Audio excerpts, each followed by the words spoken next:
பரிசுத்தம் உள்ள தகப்பனே, கிருபையாய் தந்திருக்கிற இந்த புதிய நாளுக்காக நன்றி ஆண்டவரே. இந்த மாதத்தின் 13வது நாளுக்காக உமக்கு நன்றி செலுத்துகிறோம். எங்கள் பிதாவாகிய தேவனுக்கு ஸ்தோத்திரம், கர்த்தராகிய இயேசு கிறிஸ்துவுக்கு ஸ்தோத்திரம், பரிசுத்த ஆவியான திரியேக தேவனுக்கு ஸ்தோத்திரம். இந்த நாளிலும் கூட தேவ சமூகம் என்கிற தலைப்பின் கீழ் வருகிற வாக்குத்தத்தங்களை விசுவாச அறிக்கையிட்டு ஜெபிப்போம். யாத்திராகமம் 33:14. என் சமூகம் உனக்கு முன்பாக செல்லும், நான் உனக்கு இளைப்பாறுதல் தருவேன்.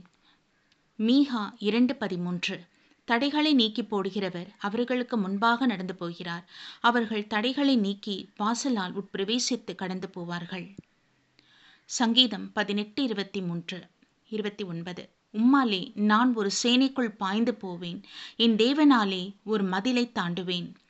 சங்கீதம் 9:3. என் சத்துருக்கள் பின்னாக திரும்பும்போது உமது சமூகத்தில் அவர்கள் இடருண்டு அழிந்து போவார்கள்.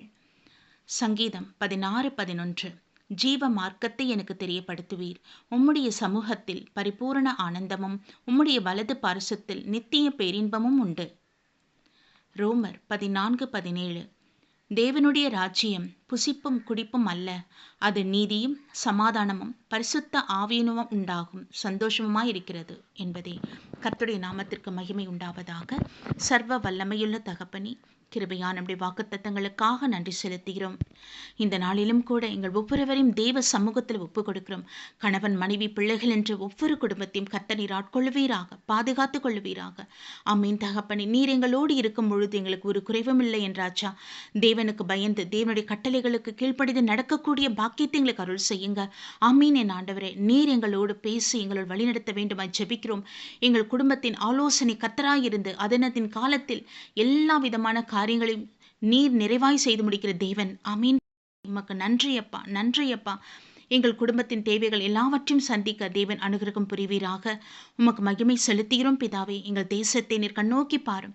எல்லா விதமான பாவங்களுக்கும் சாபங்களுக்கும் முற்றிலும் நீங்களாய் ரட்சித்துக் கொள்ளுங்கப்பா. தகப்பனே, ஜனங்கள் உம்மை நோக்கி பார்க்கத்தக்கதான கிருபை தாங்க ஆண்டவரே. ஆமீன். நீர் எங்களோடு வாசம் பண்ணி வழி நடத்துவீராக. உலக நாடுகளில் எல்லாம் உம்முடைய சமாதானம் உண்டாகட்டும் என் தகப்பனே. ஜனங்கள் உம்மை நோக்கி பார்க்கட்டும் ஆண்டவரே. உம்முடைய ரகசிய வருகை மிகவும் சமீபித்திருக்கு. அதுக்கு நாங்கள் ஒவ்வொருவரும் ஆயத்தப்பட கிருபை தாரும். எங்களை முற்றிலுமாக தாழ்த்தி ஒப்புக் கொடுக்கிறோம் ஆண்டவர். நம்முடைய கிருபையுள்ள கரத்துக்குள் அர்ப்பணிக்கிறோம் என்றாச்சா. எங்கள் மீறுதலோ குறைகள் குற்றங்கள் எல்லாவற்றையும் இயேசுவின் இரத்தத்தினால கழுவி சுத்திகரித்து பரிசுத்தப்படுத்தி இந்த நாளிலும் நீர் எங்களோடு வாசம் பண்ணி வழி நடத்தும். எங்கள் ஒவ்வொருவருக்கும் உடல் ஆரோக்கியத்தையும் பலத்தையும் நீர் கொடுங்கப்பா. தேவரீர் உம்முடைய பரலோக திட்டத்தை செய்து முடித்தவர்களாய் வர கர்த்தர் அனுகிரகம் புரிவீராக. உடைய ஊழியக்காரிகள், தீர்க்கதரிசிகள், வேதாசிரியர்கள் என்று உடைய விசுவாச குடும்பங்கள், ஜெப வீரர்களை எல்லாம் பாதுகாத்துக் கொள்ளுங்க. நன்றி ஆண்டவரே, நன்றி தகப்பனே. உமக்கு மகிமை செலுத்திரும்.